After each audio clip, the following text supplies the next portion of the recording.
That's one problem. The other problem, as you know, is that Islam, in the same chapter, Surah 33, verses 4 to 5, Allah abolishes adoption in Islam.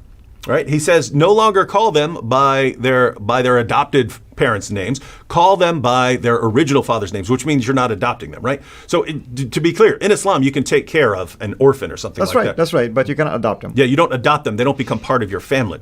And so adoption is abolished in Islam in Surah 33 of the Quran. So Allah says, I mean, think about this. Think about the God.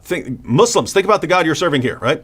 Allah says in the same chapter that he says, Muhammad, I need you. You absolutely must marry the divorced wife of your own adopted son, because I need all these guys out here to understand that when they have an adopted son, they can take their adopted son's wives. I need everyone to understand that. And in the same chapter, he abolishes adoption so that situation is never going to exist again. Yeah. I mean, think about it, brother.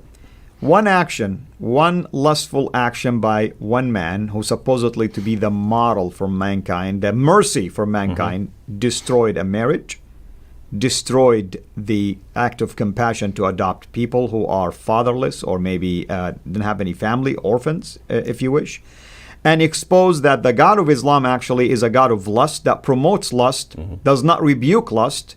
Compare this to how the God of the Bible have rebuked prophets, like David, for instance, for lusting after someone else's basically wife.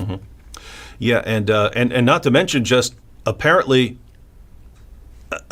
Allah is just completely clueless that I don't need to do this because I'm already abolishing adoption. There's no basis for this. There's no reason. Right.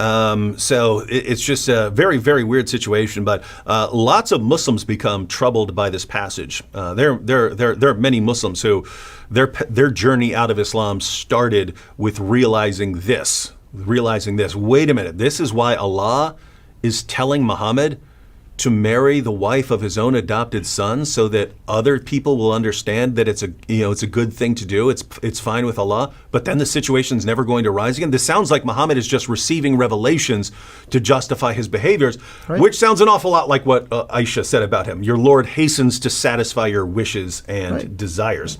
So lots of people who are leaving Islam, it has a lot to do with this passage.